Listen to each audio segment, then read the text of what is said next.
নমস্কার বন্ধুরা, আজ আমি ডালিয়া দিয়ে একটা রেসিপি করে দেখাবো। জন্য নিয়ে নিয়েছি হাফ বাটি ডালিয়া, কাজু, কিশমিশ, গাজর, মটরশুঁটি, ক্যাপসিকাম, আদা কুচি আর কাঁচা লঙ্কা নিয়ে নিয়েছি। ফোড়নের জন্য নিয়েছি এলাচ, দারচিনি, লবঙ্গ, তেজপাতা, ঘি, চিনি, হলুদ, গোলমরিচ গুঁড়ো। আমি ডালিয়াটা ড্রাই রোস্ট করে ভালো করে ধুয়ে নেব। ডালিয়াটা আমি ভালো করে ধুয়ে জল ঝরিয়ে রেখেছি। এবার দিয়ে দেবো একটু হলুদ গুঁড়ো। একটু প্যান বসিয়ে দিয়েছি, তার জন্য একটু ঘি দিয়ে দিলাম। দেবো গরম মশলা, আদা কুচি,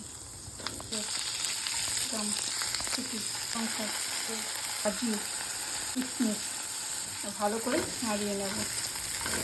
দিয়ে দেবো ডালিয়াটা,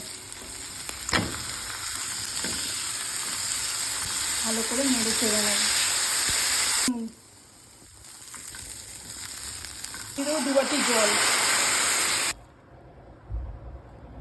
ভালো করে মিশিয়ে আমি ঢাকা দিয়ে দেবো। দিয়ে দেবো চিনি, ভালো করে মিশিয়ে নেবো চিনিটাকে।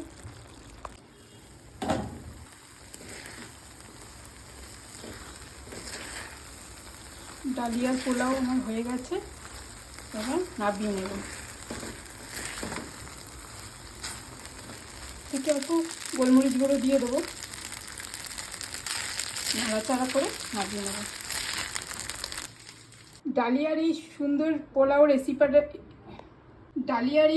পোলাও রেসিপিটা যদি আপনাদের ভালো লেগে থাকে তাহলে অবশ্যই লাইক করবেন, কমেন্ট করবেন এবং শেয়ার করে দেবেন। নমস্কার।